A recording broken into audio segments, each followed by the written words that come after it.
Welcome to my channel Coding Abby, and in this video we will be seeing what are data structure, what is meant by data structure, and what are linked list.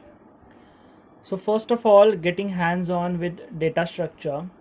What do you mean by data structure is we will be creating some like structures to store this data, so that when we want to retrieve it, we will be retrieving it in a particular fashion which is more reliable and relentless rather than conventional storage of data.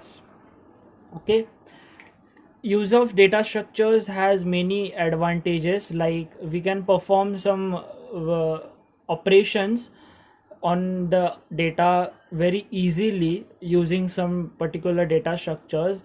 And like the choose of data structure for a particular application is also important thing. That's why there has been devised multiple data structures, like one of them is linked list. Then we have trees, binary search trees, AVL trees, etc. Then we have queues, priority queues, stacks, then graphs and hash tables, and there are lots. I guess there might be some other also. So these are the data structures which I personally know. Now we will see what are linked list. In linked list, as you can see in this video, in this slide, there is a particular structure like boxes. Each box is called a node. Linked lists are similar to arrays but not arrays. Like these are similar to arrays but these are not arrays. In linked list, each element is stored in a node. This box is a node. Okay, this node consists of two fields. As mentioned in this slide, each node has at least two fields. First is data and reference to the next node. Let us take an example of an array. Let us consider this is your array. Okay, and there are some data represented in each of these blocks. Okay, this is your array, array.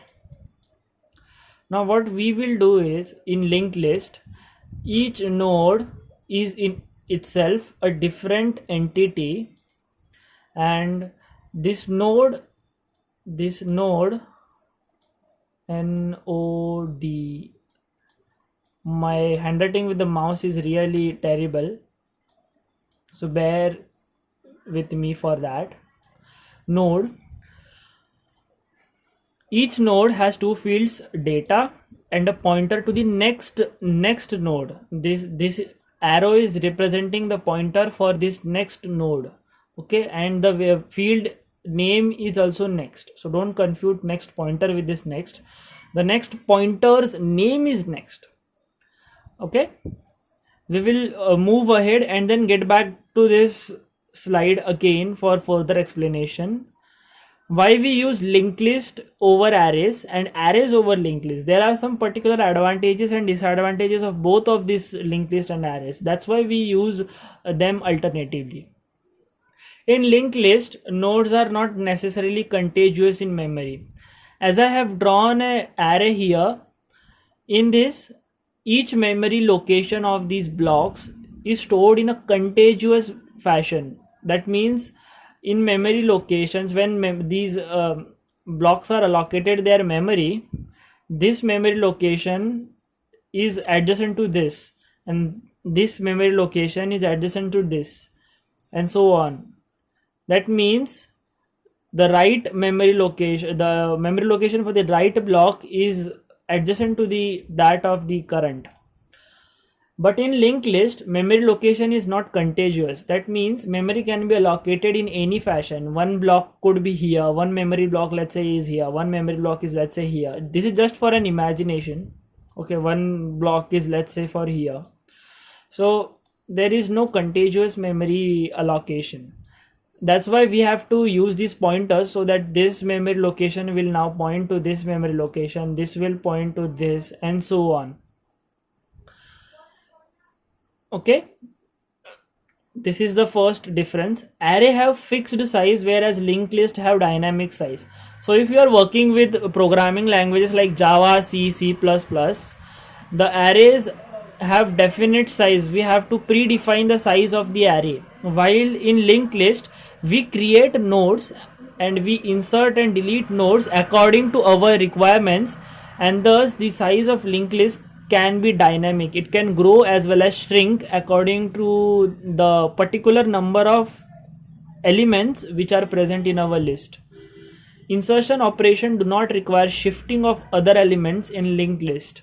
If let's say I want to insert an element X, okay, consider here it is A, here it is B, C, D, E, and so on. Okay, this is D, this is D, let's assume this is D. So if I want to insert X at the first index in this array, so what I have to do is I have to shift all the rest B, C, D and E one place to the right. But in linked list, this is not the case. If suppose my new node has been allocated memory location here, so what I have to do is simply point this to this, means A, if A is in here, and then point this to this. So what it will do is, we will see this insertion operation in the next slide more clearly, but right now the thing to observe is, when we will be inserting in array, we have to shift every element to the right of that that index one place to their right. Okay, we cannot directly select any element in linked list like arrays. Since I have told you they have been allocated contiguous memory, the what we say accessing of elements in array is quite easy. We can directly like provide brackets here, and if I want to call C, if I want to access C, I will simply pass 2 here because it is stored at second index, right? So array of 2 will give me C directly, but in linked list it is not the case, because we have to actually traverse from this memory location to here, then this memory location to here, and then this memory location to here. So as you can see in this list, list here in this diagram, A is linked with B, then B is linked with C. So to access D, we have to traverse all these A, B, C, and then we will reach to D.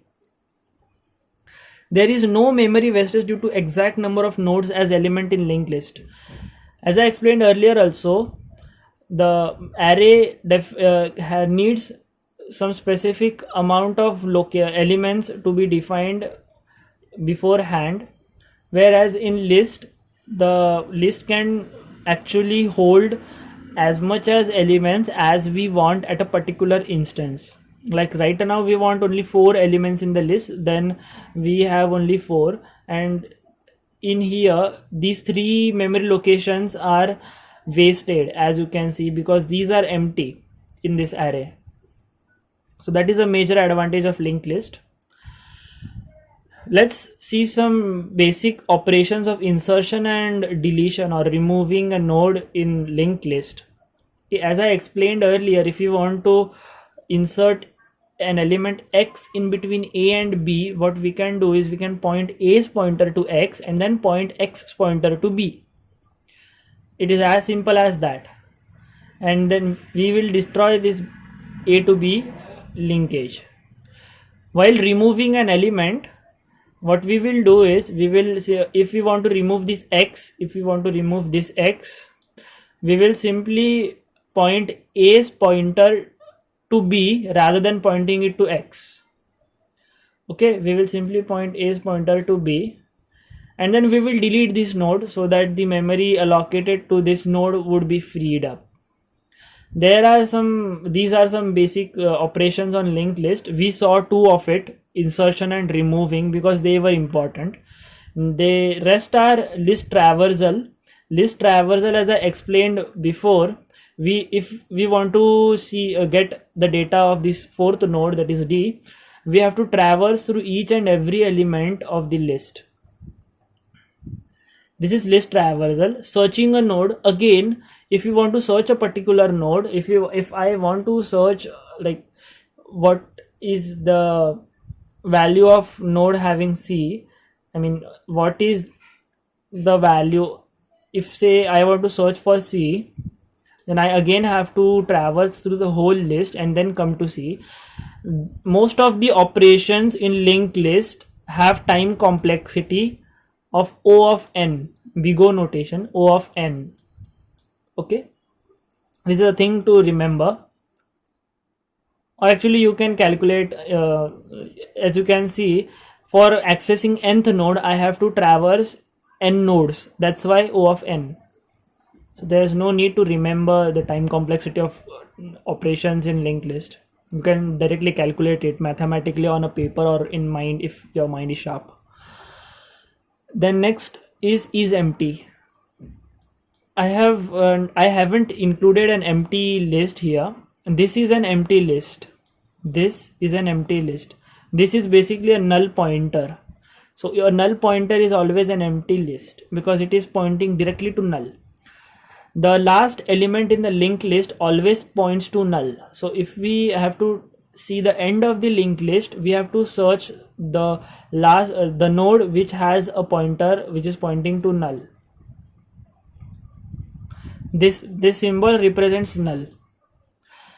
Now next operation is sort a list. We can perform simple binary sort or binary. It is a binary search algorithm. We can perform bubble sort I meant, or selection sort on this linked list. There's lot more to linked list to study in this topic of linked list, and this is really just a start because you can perform various operations and you can play a lot with linked list, as this forms base for other data structures as well. Okay, so you can implement stacks and queues using these linked lists. Also trees and graphs have slight implementation of linked list for performing some particular tasks in trees and graphs.